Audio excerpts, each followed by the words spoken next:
Hi, everybody. Welcome to another episode of Coffee, Community, and Cocktails. I'm your host, Angela McFarland, and I'm super excited to have Joel Richardson here from SoulJoels. Thanks so much for having me. I This feel is like I should great. start like singing your little theme song. Oh, bring them out. Bring 'em out. Bring 'em out. But I you was trying start to with My Way, right? Yeah. So that was we started bring them out when I opened up SoulJoels inside in Royersford, and then we made the change to Sunnybrook. Right.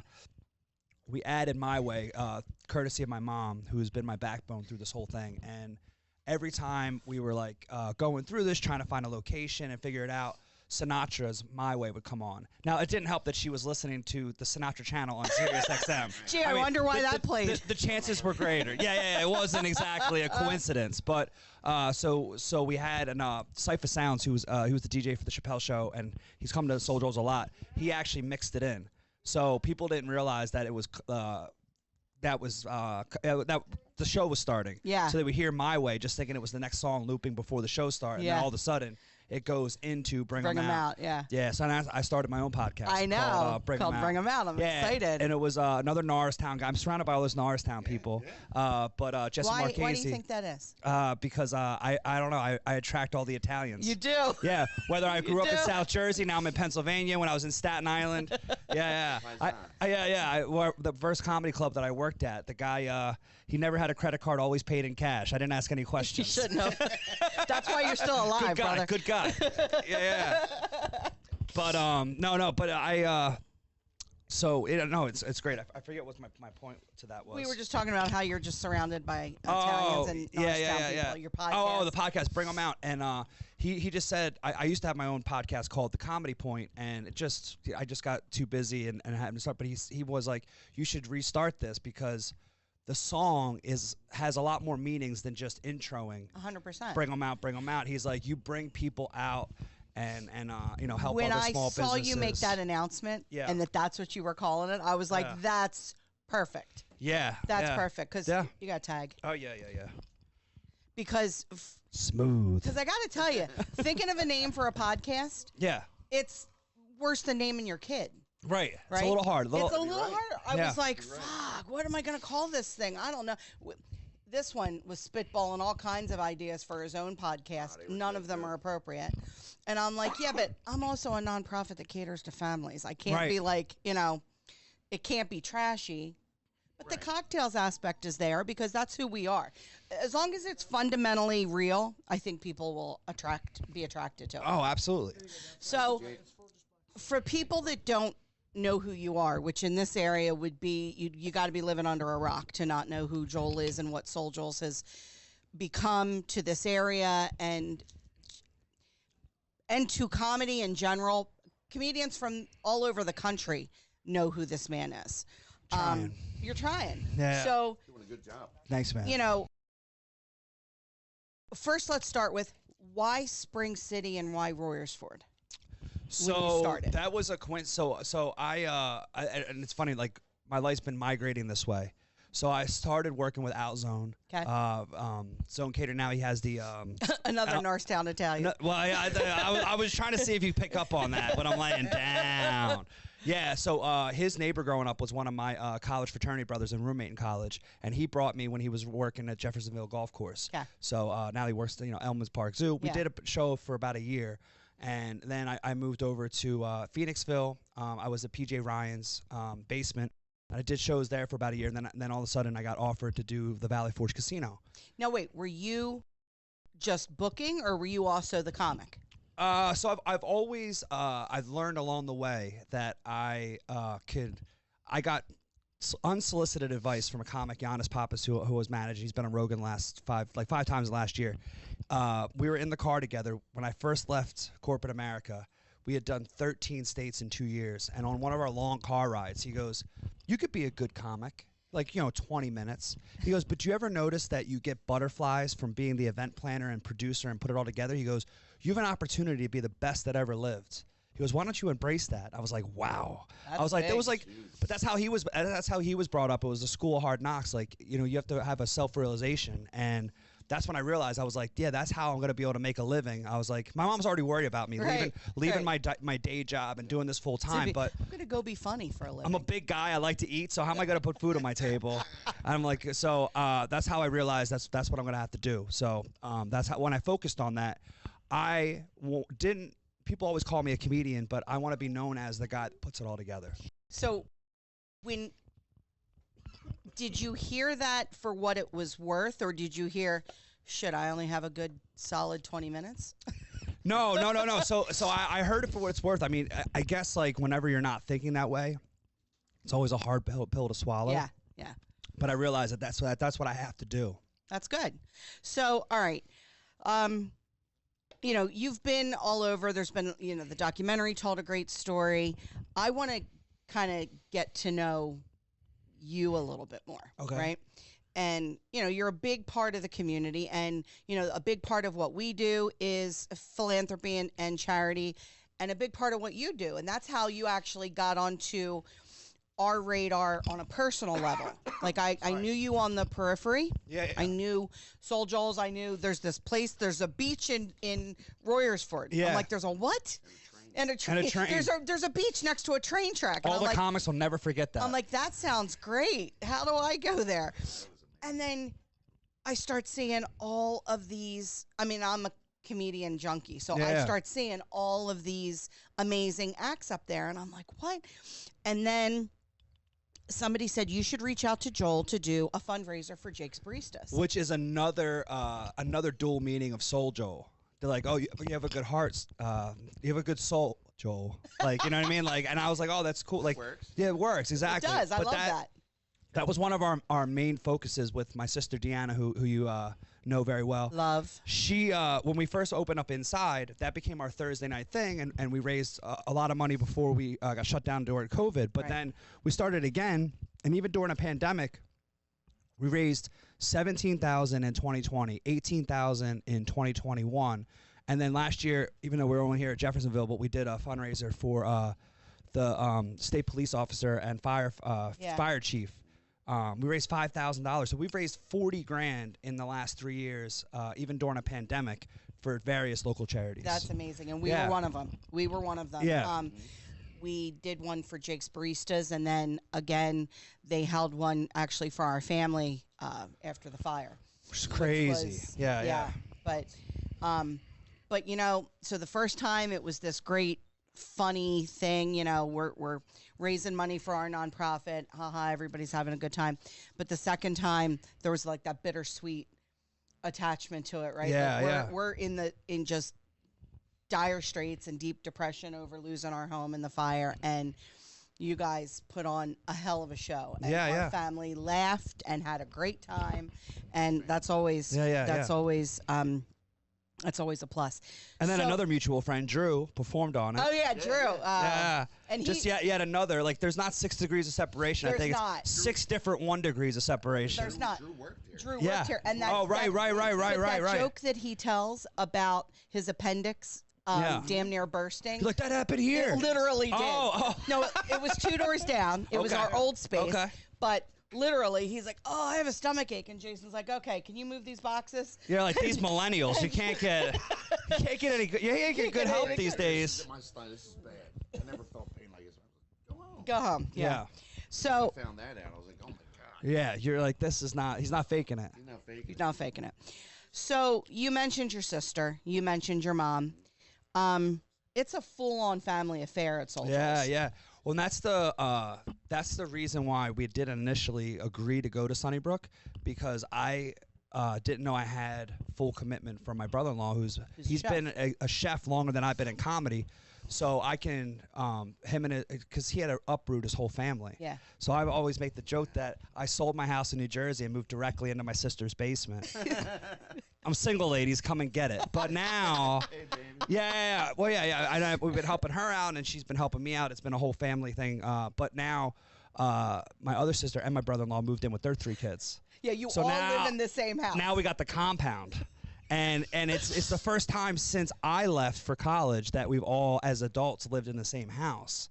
and now there's 11 of us. But I love that. And, it's great, yeah. And your sister tells this great story. Like every morning, you guys sit around and have your coffee, and you just kind of game plan your day because, you know, she's still got a real estate thing with your mom, but you all have this common goal and this mission. Exactly, and it's helping out. That's why my mom and my stepdad helped a lot. My real dad was here for a month as well, and he was helping out. Lives in Yeah, I know. Said no white guy ever. My dad lives in China.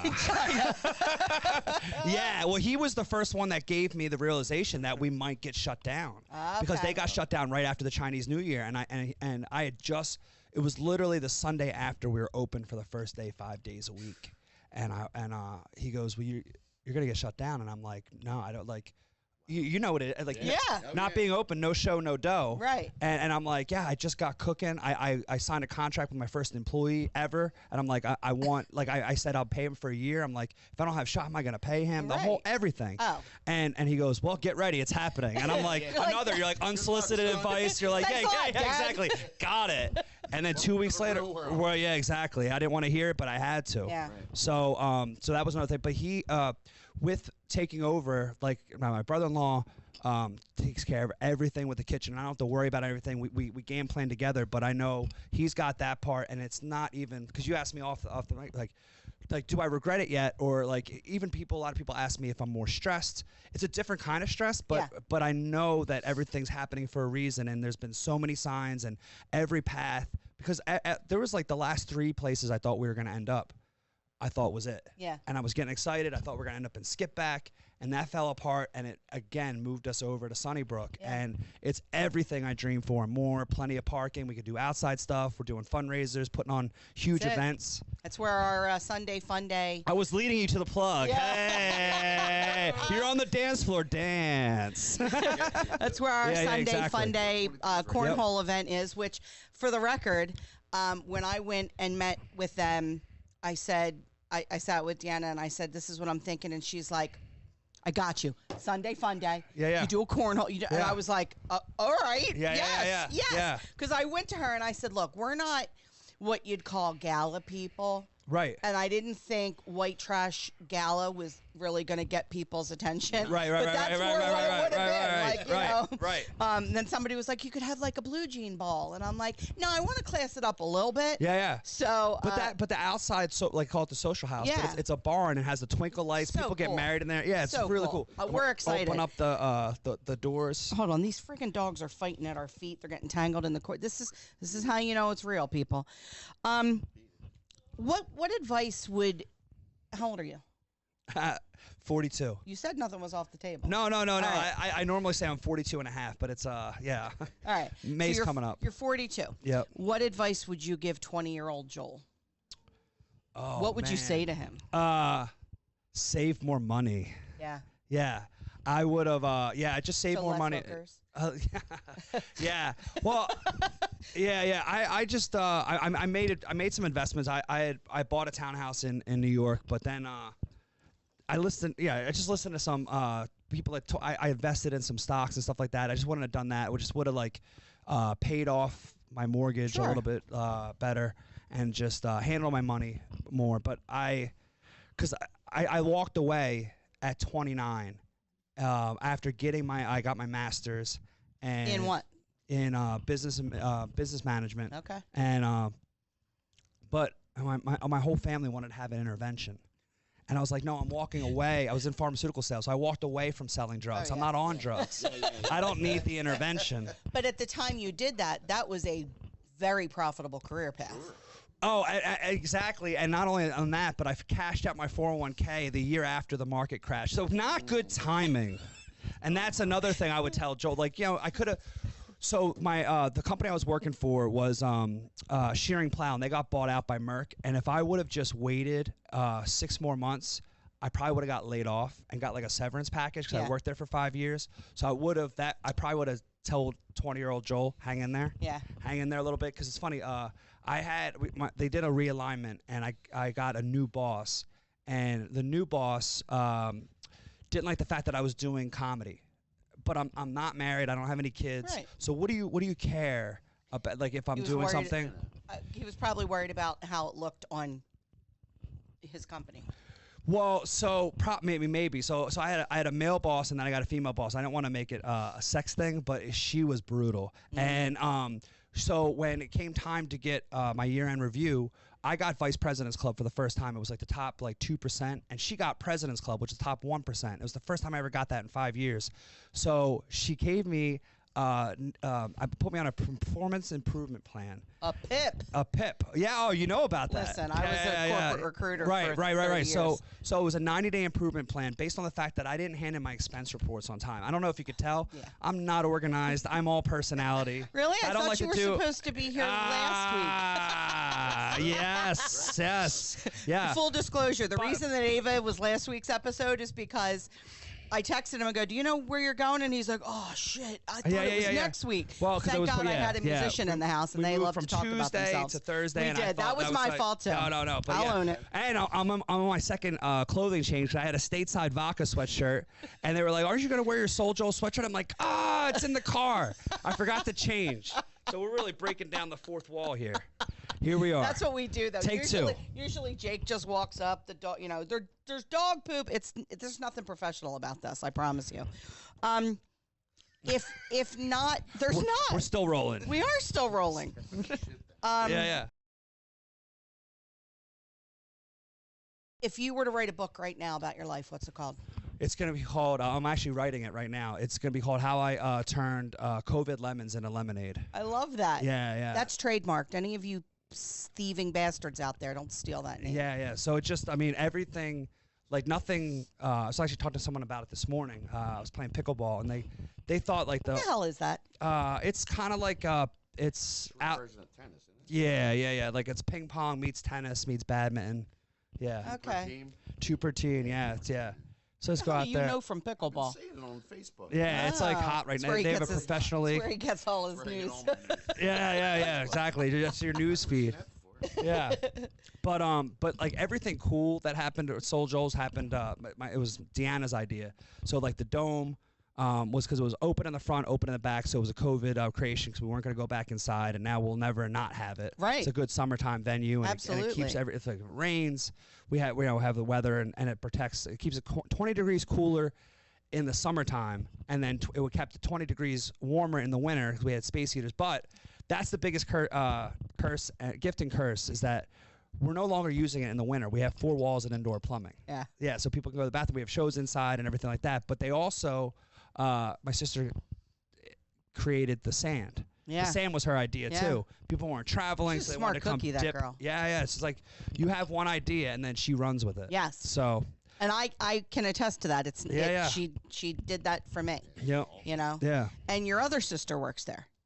So she's been helping out as well. She's the one person that has another job, so she's a nurse. Okay.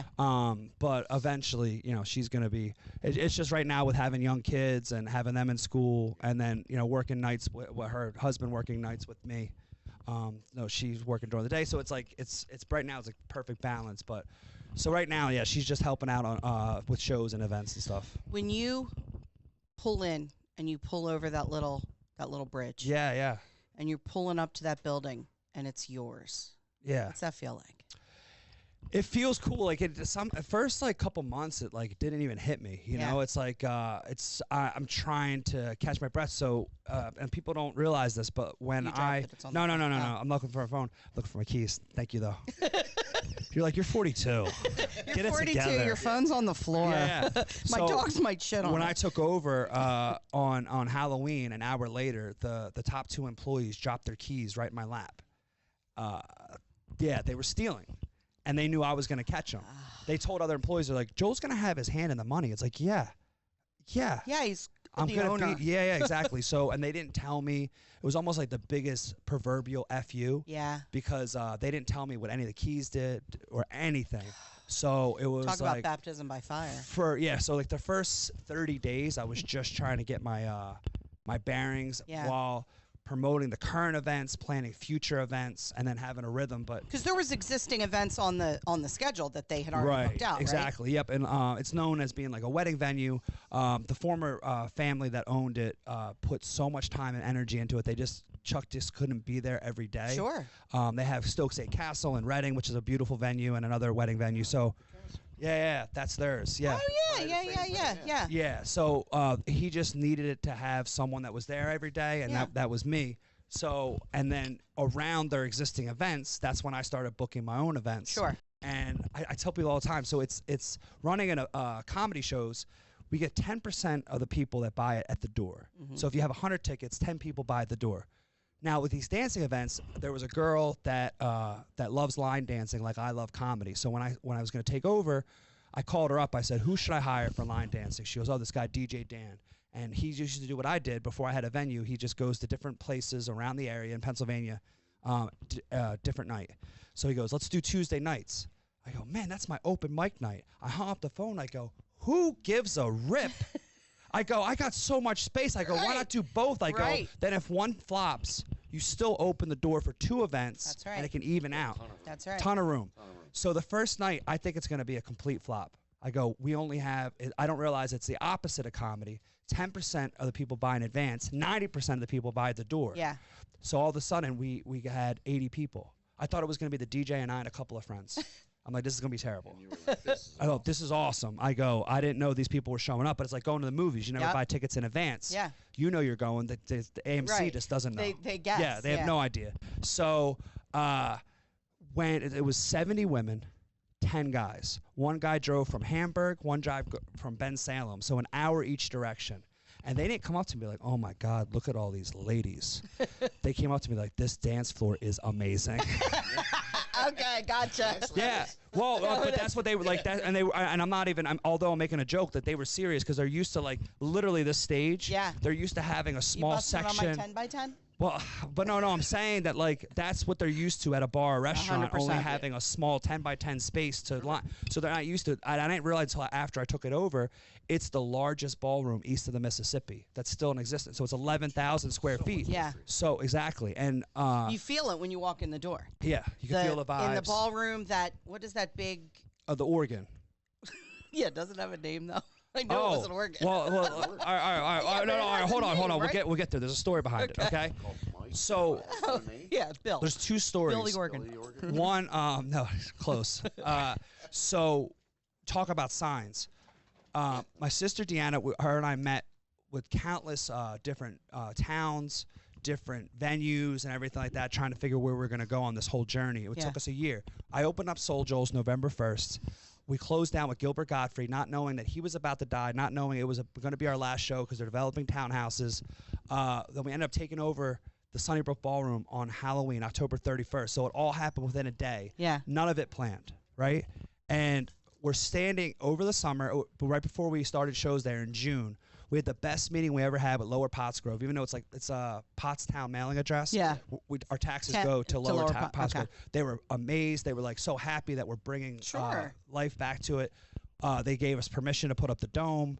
It was all great. So they go leave, and my sister and I were in Gatsby's with the former owner, Chuck Galati. In walks a guy, light-skinned black guy, kind of looks like Uncle Phil from Fresh Prince, right? And I've never seen this man before. I still don't know his name. Yeah. He walks in. He goes, "Hey, this is a long shot. I just drove here from Delaware." He goes, "Do you still have that organ?" And Chuck's like, "Yeah, we still have the organ." He goes, Does George Batman still come down?" Kind of nickname. He goes, "Does he still drive down from Reading to play this every Mother's Day for the brunch?" He goes, "Yeah." He goes, "Do you mind if I take a walk, play it?" He goes, I was just drove from Delaware, just dropped on someone in Pottstown. My sister like, "All right, we'll see you later." He goes and plays. Chuck starts sprinting out. My sister and I were catching up on the parking lot after our meeting. He goes, "Joel, Deanna, you got to get back in here. This guy's playing the organ." I'm talking chills going up my spine. Yeah. Like hair. Not only is he playing it, but he is playing from Beauty and the Beast. Be our guests, put our magic to the test. I'm like, get out. So I always gave credit to my mom's dad and my dad's mom, my last 2 grandparents that passed, that loved that I was doing comedy, loved my journey. But it was my first grandmother that he reminded me of. He even, so. Your grandma looked like Uncle Phil? No. Yeah. But yeah. Well, she forgot. Like he had like the arms, and then she felt exercises for horses, and but she played the organ every Sunday in church, and she was a music teacher. And I go, "Buddy, you're reminding me of my grandmother," and he goes, "That's what I do." And he goes, all right, I got to go. I got to go back to Delaware. I'm like, yeah, heaven.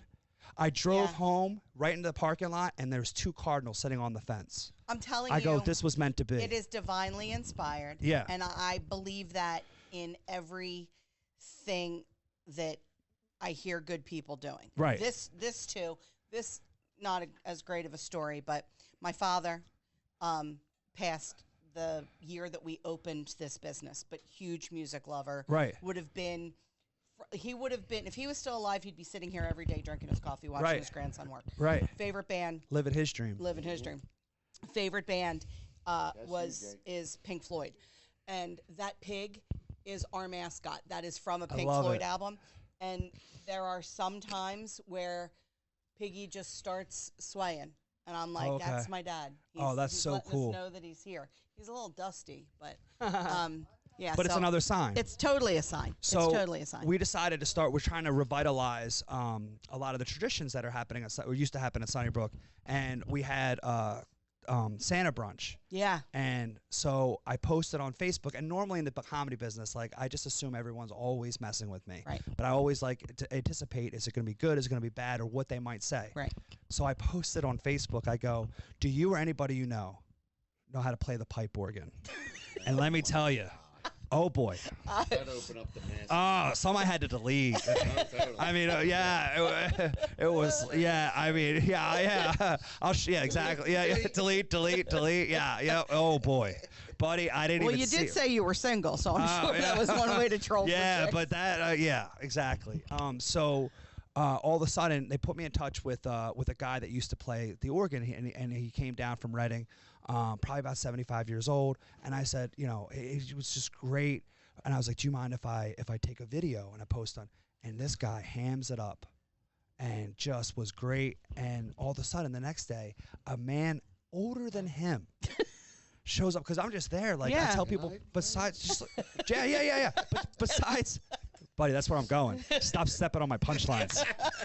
Yeah, you're anticipating. You remind me of my family. You're like, we don't care about the setup. Just get to the end of it. But I tell people, just like you guys, besides sleeping and showering, I basically live there. Right. Like just like you eat and breathe being an entrepreneur and a business owner, a small business owner. So I see this man in the parking lot, and of course I go greet him, dressed to the nines, right? Because that's that generation. That's that generation, right? Yeah. And he goes, I'm here to play Ursula. And I immediately go, I didn't realize that organ had a name. So I go, that's the organ's name? Wait, it's taken so long to get here, I forgot I asked you what the organ's name was. Howdy. You asked me one question, I'm going to take the ball and run. I feel you. Yeah. Ursula, that is a good name. But I said, I go, absolutely. I go, how did you find out about that? He goes, well, first of all, I've been here for years. He goes, but I saw the Facebook video. Someone sent it to me. I go, you have Facebook? The guy's 2 years away from death. He's got the jitterbug phone. The only app on there is Facebook. Like, how did you feel about moving your friends over from MySpace? Oh my God. So cool. Yeah, no, it was awesome, man. I was like, I was busy, but I was like talking about taking a breath. Oh, yeah. That's what you said to me when we came to see. I was just going to bring that up. Yeah. When So we you came you're to like, I'm like, every see once in a Vic. while, I'm like, this is the opportunity. I'm forcing to be stepped, because this guy, you could tell this was his day. Yeah. He planned everything around it. Yeah. And just and he was telling me stories and he goes, the memories, and that's what I enjoy probably most about because there's a guy. They either have like 1 of 5 memories: the brunches, the big bands, a wedding, the pool, or proms. Oh yeah. A lot of people have that, and they still have all that. So I love having people share that with me. Yeah. So for a while we were restaffing, I was bartending on Tuesday nights for the line dancing, and a man, again, probably 75 years old, white cowboy hat, comes and moseys up to the bar, right? He bellies up, and he goes, "You the new owner?" I was like, man, this could go either way. That's right. You've got the finger gun. I don't know how to answer that. Yeah. And I go, I am. And he goes, how long you been doing this line dancing?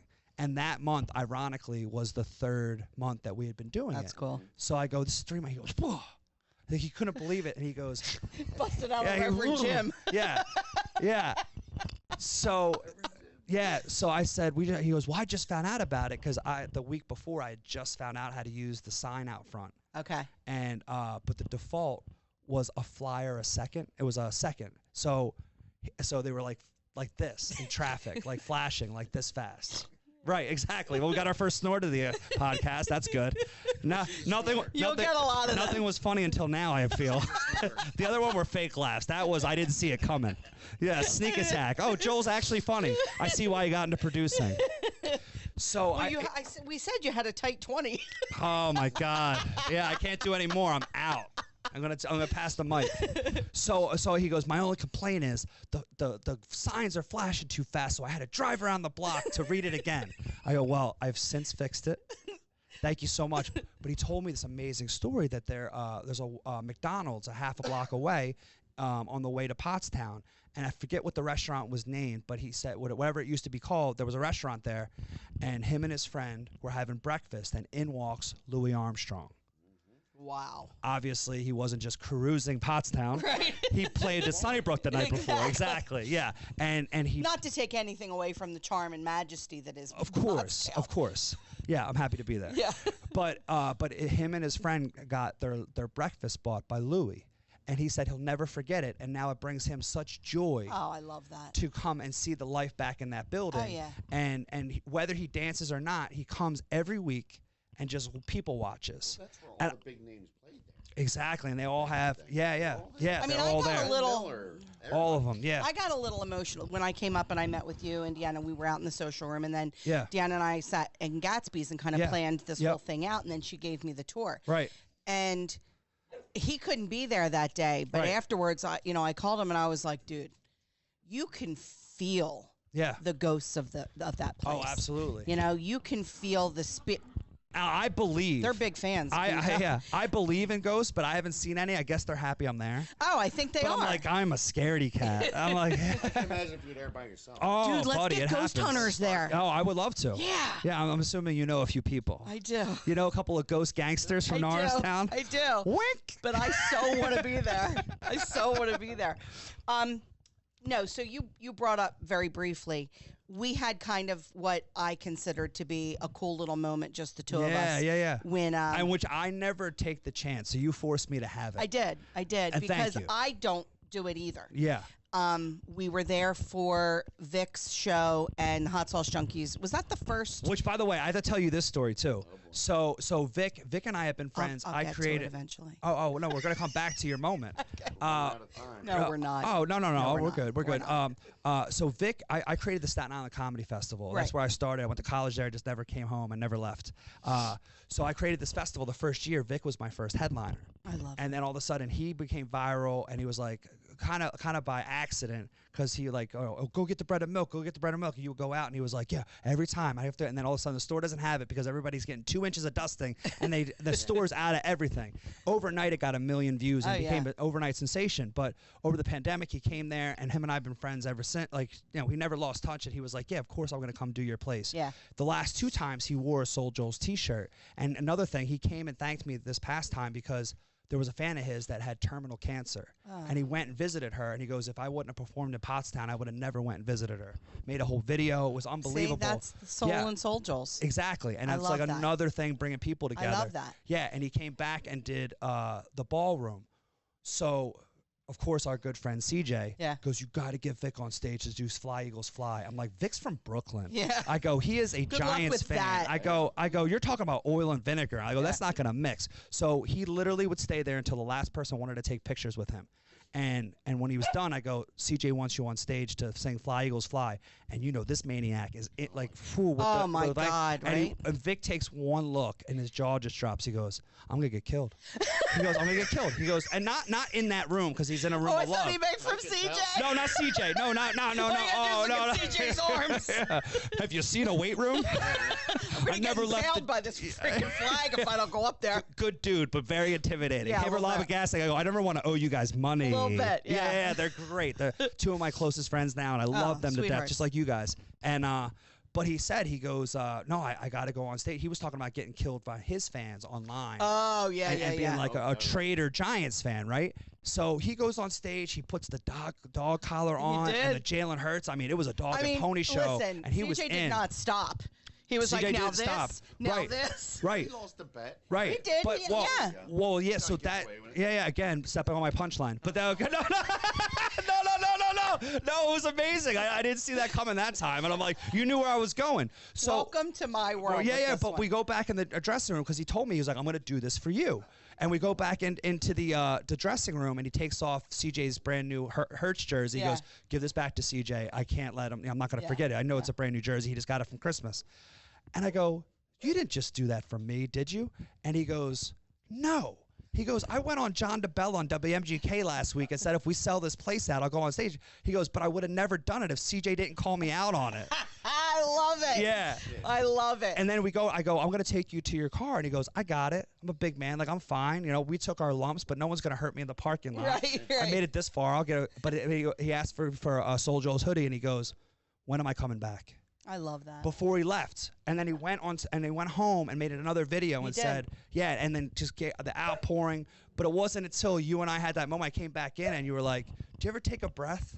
And I was like, man, all that stuff that just happened. I go, no. No, it's just I'm too busy. I'm living it. Well, because we got there like maybe 5 minutes before showtime, and we walk in, and I still don't know what you meant by this, but you were like, big entrance, Ange. I'm like, what? I didn't even do anything.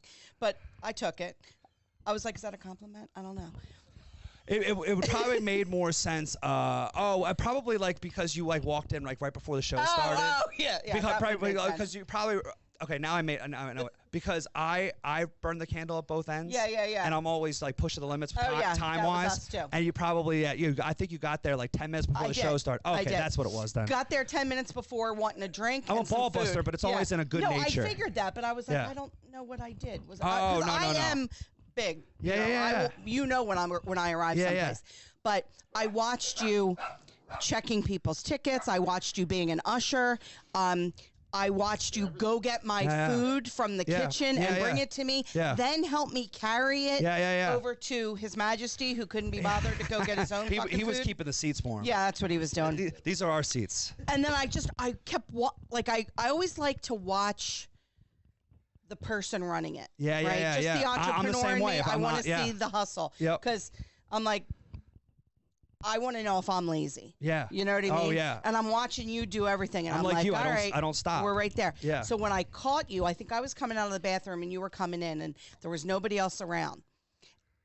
And I just looked. I was in the lobby, and I looked at the ballroom, and it was packed. There was over 700 people there.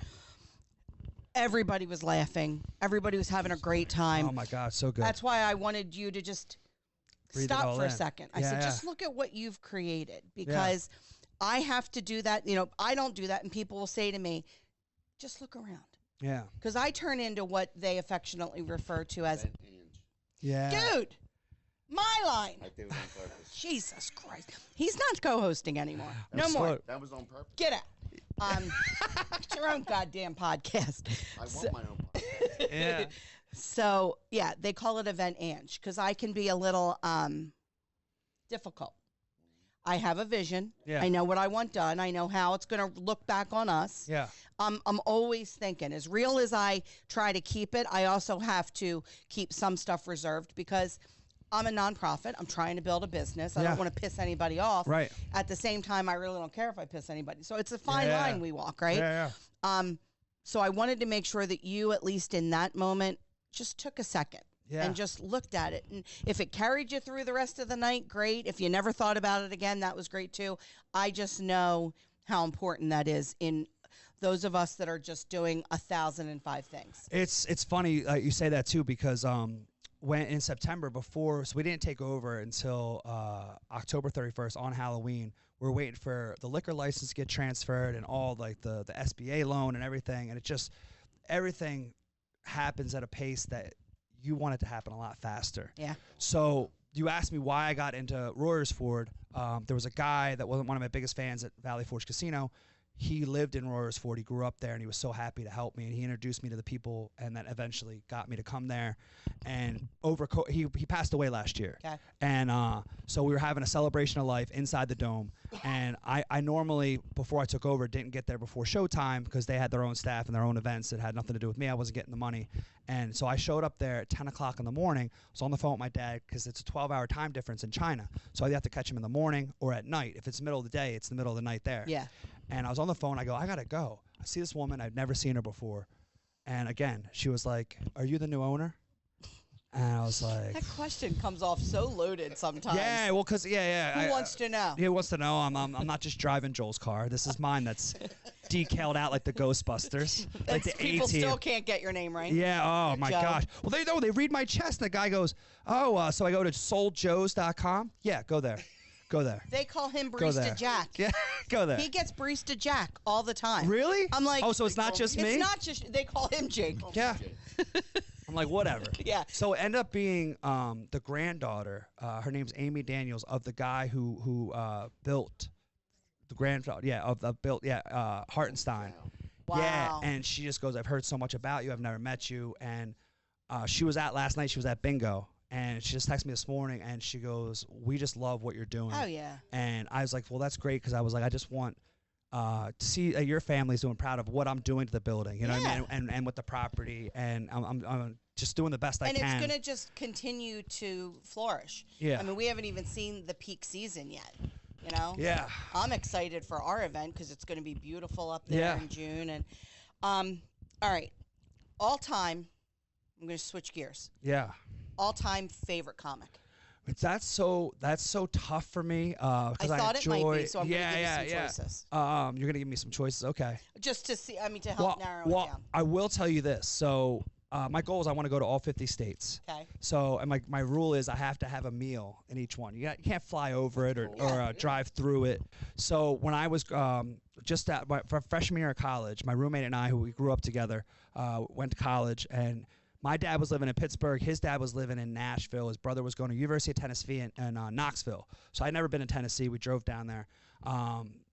His brother brought us to his dad's house, and we went and saw George Carlin at the Grand Ole Opry, which is a historic venue. Yeah. And that was so I was 19 years old. That was my first comedy show. And I forget if it's 2,000 or 3,000 people, but it was packed, sold out, of course. And I don't remember who opened for him, but Carlin did What year was over and over. 1999. Yeah. Okay. So it was the new Grand Ole Opry. It wasn't the Ryman. Oh, it's the Ryman now. He was probably at the Ryman. No. I was at the Grand Ole Opry. I didn't realize everybody's posting about the Ryman. That's the Ryman is the original. The original. It's on the strip. Okay. I was at the Grand Ole Opry. Okay. Yeah, that's in what used to be Opryland. He probably did like 75 minutes. It was over an hour. And at the end, he goes, by the way, you guys have been a great crowd, and if there is a God, let him strike me dead with lightning right now.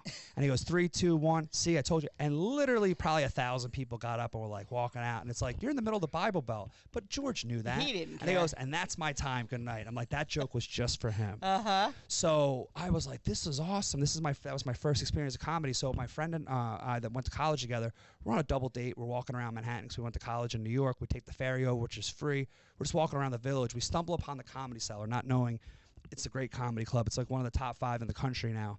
And they have like 3 locations in the village right there. And we end up seeing Dave Attell, Louis C.K., Lisa Lampanelli, Wanda Sykes, who I didn't realize is like living in media now right here. And halfway through, they're like, you guys have been a great crowd. Please welcome Chris Rock. And I'm this close, Jake and I. I'm like, I could literally almost reach out and touch Chris Rock. And I go, oh my God. This is what it's like to be in New York, because you never know who might drop in.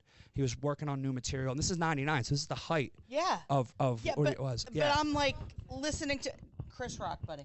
Chris Rock. But I'm like listening to all these other people you just mentioned. Oh, it was a monster lineup. Yeah, monster lineup. And the show was great even up to that point.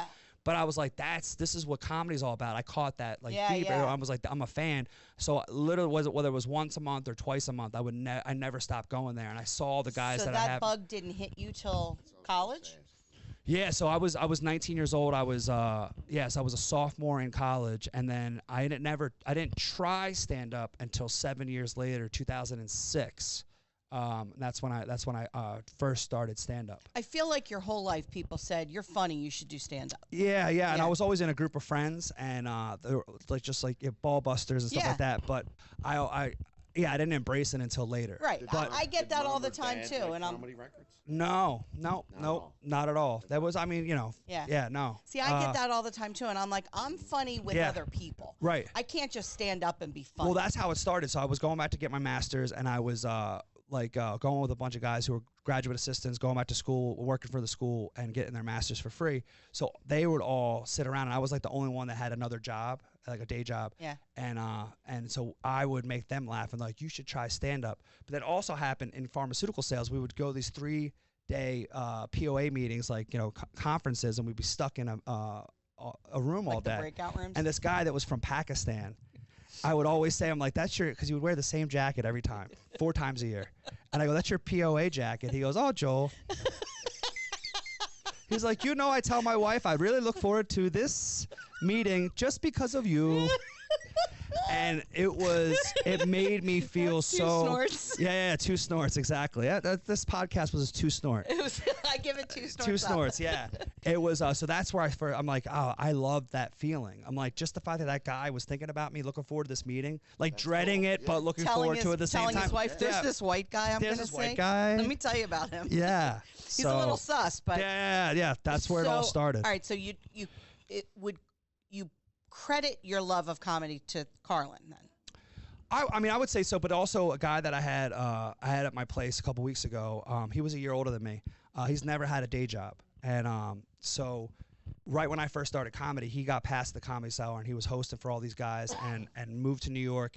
Then had his own half-hour special on Comedy Central. Had his own hour. He did the warm-up for the Colbert Report when Colbert was still on Comedy Central. Then he moved to been on Jimmy Fallon, opened up for him several times, and then it moved to L.A. to have his own show with Whitney Cummings, produced by Chelsea Handler on E! Yeah. Then had another show, and he's headlined for me countless times. But him and I grew up together. Oh. Julian McCullough. Okay. So to watch him just do this and be such friends growing up, like it's just I've just been influenced by so many guys, but it's fun. And some of these guys are my closest friends now. I guess Carlin would be the answer to this, and I was going to say, who's the biggest comic you've ever seen? I've been up in New York. I watched Seinfeld. I was in the same room. We used to produce a show once a month for Sloan Kettering for children's cancer research, and all of a sudden the owner was like, hey, Jerry's on his way. And Jerry, just like this, he looked down at his notes and then went on stage, take off his Mets hat, and was like, and I was like, oh my God. Yeah, that's like, he's lightning in a bottle. You got it or you don't. Yeah. I had to have been 16 or 17 years old at City Gardens, which was in some little podunk part of Jersey, I think, Kinnison. Oh, yeah. And so this was in the late 80s. Yep. And I was like right up against the stage. He didn't go on till like midnight. It was a school night. I had no business being there, but that was just it. I loved him. Yeah. Then I saw Dice at the Spectrum. Okay. And that I think was my junior. He was the first arena comic. Yes. And I was there. Yeah. And I think that may have been my sophomore or my junior year of high school. And then, like, I used to go see them all the time. I was on Pauly Shore's tour bus. Okay. Like, that's my biggest flex. Yeah. Well, you actually saw when you came to see Drew, when we met, Jimmy Schubert, who toured and opened for Kinnison. Yeah. I think I did say that to him. Yeah. I think we talked about that. But that was exceptional. All right. So I have like my caliber, like my top 3 are right now, like that are alive, are Louis, Jim Gaffigan, and Ricky Gervais. Okay. Now I know you've had Louis. When you getting? Gaffigan was another guy that he's probably an easier get than Gervais, right? Well, I will work on. Yeah, I would imagine, but he did that show for Sloan Kettering. And it was just when cell phones came out, and a girl like had it like down here, and he did his like in his Hot Pockets voice. I love that. He goes, please stop recording this, because the only reason he agreed to do the show was because he was about to go film a special, so we got to see it before he filmed it. Yeah. He's got a special for every one of the 5 kids he has. Yeah. Which is kind of cool. It is very cool. And then when he saw the look on the girl's face, he goes, oh man, that guy's a real asshole. And you're like, he just shut down that heckler with that Hot Pockets voice. It was so cool. And then we would always pay the comics that headline, and it was because the money went to the research, and we would pay him $50. And he looked at me and just laughed. He goes, donate it back. I'm like, that's just not the kind of guy he is. Oh, though. yeah. It was like, yeah, cool. I get that vibe from him. Yeah, no, he is like unbelievable. So I mean, I would love to get him. It would be great. Did you watch the show that Louis did that was only available? Yeah. Wasn't that phenomenal? He is, and he does all his editing and things. So that's the reason why he came. And I don't know if I ever told you the story, but we had Joe List and Mark Norman who do a podcast together, and we put together a lineup. But my sister sprinkled it, like decided what the days were, and she organized it. And Joe List, I have him at Valley Forge Casino, and every time I've had him, you never know what guys are up to behind the scenes because they don't announce it. It was the week after he made his debut on the Tonight Show, and a week before his special came out on Netflix. Okay. And it was like great timing. And then so the same thing happened when he was in Royersford. He kicked off the first festival. It was a Friday night, and it was right before his new special came out. And he went on Preston and Steve and all these places. And they don't want to just talk about your special. They want to see what else you've been up to. Well, my show was the only show he'd done because it was the middle of the pandemic. Yeah. And I'm getting all these text messages, emails, phone calls. You're like, dude, Liz is talking to you about here and this and that.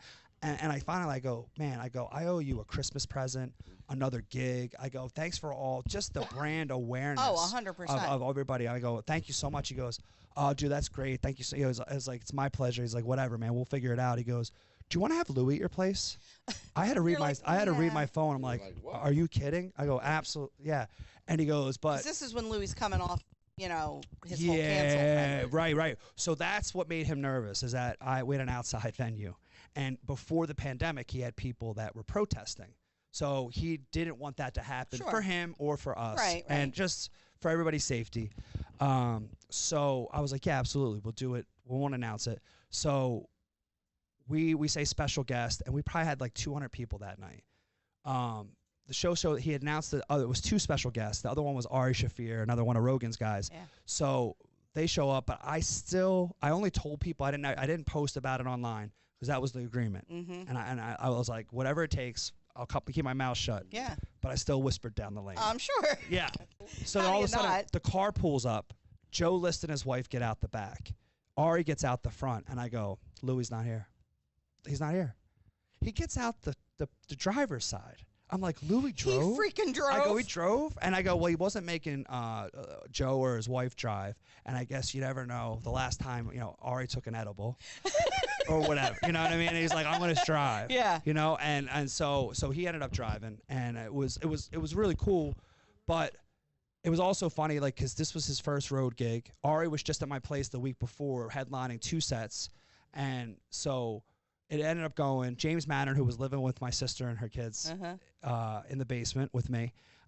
So he hosted, and then Joe List's wife goes up, and then it went Louis.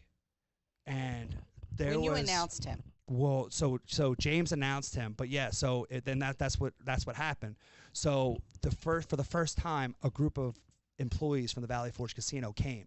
Because they were so happy that I had my own place, and we always got along when I was there. Always took it. So there was this black guy that was a musician and a waiter in the room. He stood up and goes, "No," because they said, "Please welcome, comedy legend, Louis C.K." I just got and he goes, "No, are you kidding?" Okay, Joel. Okay. I see you. I see it. And it was like unbelievable. And like, all these jokes, and like they were talked about like. All the comics, so you do a new joke, you're like, you don't want to hear crickets. Right. Yeah. But he's like, but I actually like hear crickets. It was like. You're outside. Yeah. And it did all this material, and he just went right into it. And you're like, this is just watching a master at work. Yeah. And you're like, some of the jokes that he did, you're like, then you eventually, just like all the comics, you see them on their special. Yeah. You're like, that we got to see them hone their craft. That's amazing. In our Sandlot. I love and it that. was unbelievable. And he ended up coming back. We came back 4 times. I know, and I have not been able to get there any of the times he's been there or Dice. Yeah. Which, I blame you, really. I blame you for that. I know. All right, so let's talk about female comics. Yeah, okay. Do you have a favorite female comic? Jessica Curson. And Nikki Glazer. I love both of them, but Jessica was one of the ones that helped us get Brewer. But on that, she's finally getting her due and selling out all these shows, and I see her adding and everything. It's been really great. And she, over the summer, she just lost a bunch of weight, and she asked us to get, like, her agent, like a vegetable tray and a fruit and then hummus. And she jokes around that she goes on stage, she goes, Joel got me like 45 different kinds of hummus. I got 3. I didn't know what she was gonna like. And then Deanna ended up going to she wanted grilled chicken. So Deanna's like, I'll stop at Chick-fil-A on the way. And I grab it. She goes on stage, she goes, and Joel knows I'm a lesbian. Why would he get me Chick-fil-A? I'm like, oh my God. I go, I hate politics. I hate like to get involved. I go, I forgot their stands. They're closed on Sundays, whatever. And then she goes, but I loved it. I ate all of it. And I was like, oh my God. She goes, Joel, I was just messing with you. And I'm like, oh my God. But comedy, they only roast the ones that they love. Exactly. But Nikki Glazer, who was also blowing. Thank you so much, buddy. So right before I would, the woman that birthed you, I'd like water. Right before the pandemic, I was going to all the 50 states. I went to Maine for the first time, and we were in New Hampshire, and I was manifesting. I was like, we're gonna meet Nikki Glazer. She had been on my podcast, my radio show, but I never met her face to face. And we're deciding where we wanted to eat. I was with James Mattern and Shuley, who's a writer and producer for The Stern Show, and we're about to head to Maine. And we're trying to figure out where we're going to eat. They wanted to go right. I said to go left. We pull over, and we see the 2 comics that open up for her. And they're like, James, Shuley, what's going on? We get out of the car. Nikki's right there. We end up having breakfast. And then all of a sudden the pandemic hit. We went, and she ended up coming and headlining the day a year after we had met in Vermont. It was unbelievable. And she went on and promoted it on, before he retired, Mike Missinelli. Okay. And Mike Missinelli ended up showing up and then talking about us on Monday, because I brought him in. I never realized they had never met face to face, even though she had been a guest on his radio show countless times. So he goes, and I had a duo open up, 2 of my friends from South Jersey, the Amptons, and he goes, Joel brought me in Goodfellas style. He brought us in the chairs. We're right in the front. People are like, oh, who are these guys? Because they're wearing masks. You can't even see him. He sits down. And it was really cool. And I got, a bunch of different phone calls about that. And then I ended up taking my nephew to a Phillies game. Right. Okay? And we sat up top. My friend brought his son. I brought my nephew. And he was like, I'm getting this baseball signed. And I go, dude, you don't know how that hard it is to like get your baseball signed. I'm like, you're kidding me, right? The Phillies, it was game like game 7 or 8 in April. It was still cold out, and it was when Baum had like 2 errors. It was like they were down to, they're losing to the Mets, and my friend's like, dude, we're gonna get out of here. And all of a sudden, so we go up to those other 2 seats that my stepdad had that weren't being used. We're like 3 seats behind the center home plate. And my nephew goes, I got to meet the Fanatic. I go, dude, you are like reaching for the stars right now. But my mom said, you got to meet the Fanatic. So the Fanatic was on the first base dugout, goes and runs up, and he's like in the corridor. Yeah. So I go, yeah, you can go up. Dude, I turn around. I'm face to face with Mike Missinelli. And if my nephew would have never wanted to go sit down and stayed, because he was like, we're going to wait. The Phillies are going to win. We're not leaving. And I turn around. I go, oh, hey, Mike. And I go, I don't know if you remember, but you came to my comedy club over the pandemic. He goes, oh, SoulJoel, what's up, baby? And I go, the guy remembers my name? I go, I didn't have my sweatshirt on. I go, I had a Philly shirt on. I'm like, yeah. You know what, though? Yeah. I love that you appreciate and see all of the signs. Yeah. Yeah. Because you can go through your whole life just thinking things are happenstance, or, oh, it just happened because it was a coincidence. No. It's not a coincidence. There is a purpose for everything that happens. You don't have to understand it at the time. Yeah. Right? But it all starts to unfold when Right. it's supposed to. But I give my credit to that to my nephew. Of course. Because they tied up, then all of a sudden came back. They won 4-3. And then he goes, "We're not leaving yet. I got to get this ball signed." I go, "Dude, But how are you is that unbelievable?" different? How is that different from you manifesting that you were I going to know. meet Nikki Glazer? Yeah. Oh, absolutely. Right? No, it's like 100% it's the true. same vibe. But the Riamuto, how do you say his name? Ramuto was the one that hit the tying run. Okay. So he comes over and goes, "Hey, kid, let me see your ball." He tosses the ball. He goes, "This was awesome." And I go, "This is a fairy tale." Yeah. I go, "This never happens." He goes, "This is my third baseball game and my favorite." I go, "And never." And never I go, again. Yeah, and that's what he will hold every baseball game. I mean, the to kid that was 8. He's standard. now 9, but I'm like, he was That's amazing. 8. Yeah. I love that. Thanks for having me. Oh, do you have another question? Yeah. Okay. Wait. Do you have something?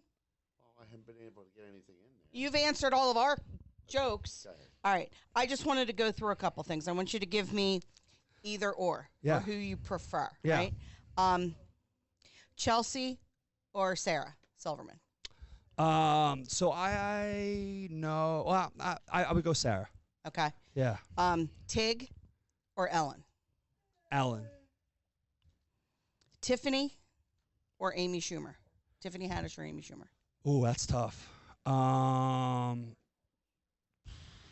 I've met Amy, and actually I don't know. That's a tough call. Tiffany. Okay. Rodney or Carlin? Ooh, that's tough. That's a tough. Yeah. I had George Carlin's daughter, Kelly, on my old podcast, my old radio show. She's unbelievable. She Holy had crap. growing up in Carlin. Yeah, I had Pryor's daughter too, and she did a show for me over at Rain? Valley Forge. Yeah, Rain. We'll pick up that name you dropped. I watched the Cosby Show back in the day. Yeah, that's funny. But oh man, that's tough. Whoever's available. Good answer. take Good them both. answer. Eddie Murphy. No, I know, or but I Chris was Rock. like, Well, I thought maybe I was talking about ooh, Eddie Griffin. No, man. Either one, man. But I love Rock. Yeah. He's one of the best. But Yeah. I mean, Eddie's great too. You want to ask this one? No, go ahead. Where do you stand on Farley? So his brother has been at my place twice. I love Farley. I think he's great. Never did stand up, but was one of the best comedic actors and really good at improv. Really funny. Which is what I was going to ask you. I So love of all those his, like SNL alums, yeah. who's your favorite? Well, man, I like right off the top of my head, I would have to say like Will Ferrell. Mm-hmm. I love him, but like, I mean, all those guys, like, you always hear about how nice Adam Sandler is and taking care of all the comics and bringing them up. And there's an old story with a guy that we used to do shows with in Staten Island, and he called up, actually, and Vic and all those guys, I performed in the same place, Dice, and it was called Pips Comedy Club. And but apparently, this guy called up Sandler. He goes, "Hey, I don't know if you remember me, but I helped you get into Pips." And he goes, "Oh, yeah, I remember you." He goes, "Yeah, I'm looking for you to get me out." That's awesome. So thanks for getting me in. You got to get me out. That's awesome. So put me in one of your movies, bud. So besides pickleball, what does Joel do when he's not at work and playing Spend time with pickleball? my nieces and my nephews. And that's one thing I really enjoy doing. And so my nieces, the twins, they can't say S or J, so they call me Holdo. Not even Uncle Joel. Yeah. Holdo. And I love him. And That's how you're going to start getting your mail now. Yeah, and instead of for Christmas, instead of giving them Christmas presents, I give them experiences. So I always take them somewhere different. I love that. So this year I took them to we did the Christmas Village over in Oaks. I forget what it's. Tinseltown. Thank you. And but I took them to a Reading hockey game, the Royals, and so they loved it. You know, it's cool. No, he didn't take Adam Sandler. Yeah, I wish. Favorite comedy movie of all time? Oh man, I would have to say like top 5. So I love like Caddyshack, and Christmas Vacation is always the way we kick off every Thanksgiving to kick off the Christmas season. But like Then we're Yes, talking with Ted Knight. not mature. Like Bridesmaids, like yeah. old school Step Brothers, like Wedding Crashers. I will watch Step Brothers every time it's Yeah, on. It yeah. does not get old But, ever. yeah. Yeah. And favorite comedy TV show of all time. Oh man. So probably a tie between two. But it's funny, you go back and watch, and like I think Seinfeld is timeless. Like I can memorize all the episodes and stuff, and I love it. At the time, I used to love Fresh Prince. Oh yeah. But I watch it, I'm like, man, it's a little more corny than I remember. Yeah, a little cheesy, but it was funny at the time. At the time, but but Seinfeld was like one that you can go back and still laugh and still think it's relevant. So I'd have to say Seinfeld. You're I loved young it. yet, but did you ever watch Taxi? Yes, Because it was good. Yeah. The writing on MASH Yeah. is some of the funniest writing. Right. Still, and it holds up. Yeah. It holds up. Right. All right, we're gonna close it out with your questions. Here. You answered them all. I answered them. Well, You didn't have anything else you wanted to ask him? Nope. No? Nope. Did it all. Okay. Thank you. Sorry. It is my podcast. It's your podcast. Every Batman needs a Robin. He's Robin, right? Well, it was a nice mic drop. All right, whatever. So, we got a lot going on. Yeah. So, this is going to air next Friday, which will be night 2 of Jim Brewer being in the house. Yeah, absolutely. So, by the time you watch this, Dinah will have been there the night before at the post show. Yeah. Which will be there. So we got Caroline Ray. We got Caroline Ray coming for the first time Saturday night for 2 shows, and then that Sunday we have a guy doing a workout on Yeah, you do Sunday. yoga there too, right? Yeah, I'm trying to do like not you personally. Yeah, exactly. Step aerobics and kickboxing, and every first Sunday we do swing dancing with lessons, and we're having a psychic come in. That's all separate events. So just go to SoulJoels.com or follow us on Instagram at SoulJoels. Our Facebook page is at SoulJoels at Sunnybrook. So next Friday, when you we got that taken this, away from us because I had 15,000 followers, and then in addition to leaving Royersford and coming to Westover, I woke up Sunday on one day in December with 29 copyright violations because I would say, oh, check out this comic on The Tonight Show and then come see him at SoulJoels. Well, I didn't own that content. And instead of slapping you on the wrist, they're like, we're taking your page away. Nuh-uh. Thousands of dollars every month in advertising. And literally people say, oh, like our Facebook page. And they're not on my email list. I have no way to connect with them. So we had to start all over again. Oh. We're up to like 4,000 again, but we're trying to just build up again. Like them, follow them. Yeah. So this drops at noon Friday. So tonight is a sold-out Jim Brewer. With the Hot Sauce Junkies are playing afterwards. And before.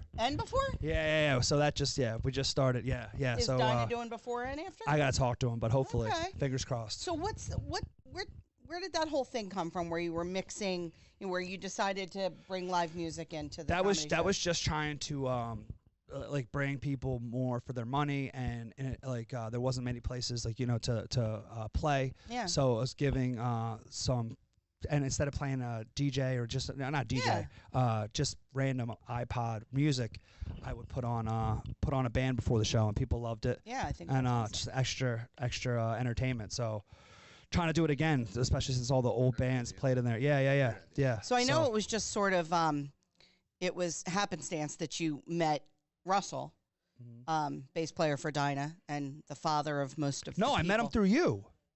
Oh, I initially met him through you. It's not a chance, but then I would see him all the time over at I don't know which way I'm pointing, but Planet Fitness down there, down this way. Yeah, and then oh, that's right. He came to our first event, and then I would see him, and he was all like, "What's up, man?" And we just see each other so much that both of us forgot that we met through you. But I go, "No, man," I go, "We met through Angie." And he's like, "Oh, that's right." And he goes, "Man, if Brew ever comes back, man, I would love to." And I didn't know the name of his band. I just know that he was in a band. Okay. And so you've never seen them play? No, I never see it. But it's all because we know the same people. I'm giving them a shot. But the story I told you off microphone. No, I'm telling you. No, I know. But I went over to do Stan's podcast, and then all of a sudden he was like, "Yeah, Joel's here. All right, I'll see you later." And then I didn't realize he was on the phone with Russ. They're old lives in the neighbors. backyard. Yeah. And so he came over, and I go, dude, I go, yeah, do you want to open for Brewer? And he was like, yeah. He was like, not why I came over, but yeah. And I go, all right. And then all of a sudden I went home the next day, and Deanna's like, you got to book this bandana. I go, I just did. Yeah, because I go, this is crazy. They were at the Eagleville Tap House. Yeah, and my brother-in-law couldn't find it. He couldn't get milk. Yeah. Because he couldn't find a Turkey parking Hill, lot. there was no parking. Yeah, there's no parking. So I'm gonna tell you, your jaw's gonna be on the floor. Awesome. These kids, everybody in the band except for Russell is 22 or under. And then there's Russ. Yeah. But Class of '88 but or whatever.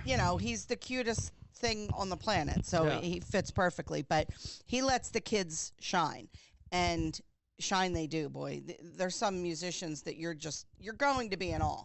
That's and awesome. your crowd is going to be like, holy crap. Yeah, that's awesome. Yeah. You've got some really good talent. Hot sauce, everybody loves hot sauce junkies. Yeah. So we're excited to see what's next. We're excited to, kind of be in your orbit and to have our event there in June. So check out SoulJoels.com or SoulJoels.com. Yeah. SoulJoels.com. Yeah, follow us on Instagram. Follow them all over yeah. social and let's help build their following back up, get on their email list, go to a show, support comics, support the live music. When they have charity events, go to them, because there goes your ex-wife.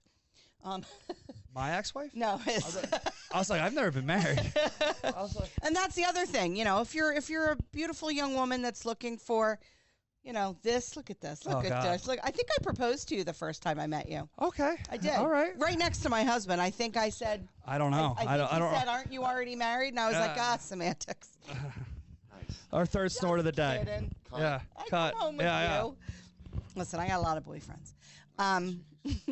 So give them a follow. Again, we always appreciate, you supporting the people that support us, and SoulJoel and his family always support us. So, thank you. Thanks for taking time. I know you're so busy. Yeah. You probably have 95 balls up in the air and you're about to drop some. So I got to let you get back at it. No, this is fun. All right, buddy. Thanks for having me. Thank you. Thank you. Peace out, guys. Thanks.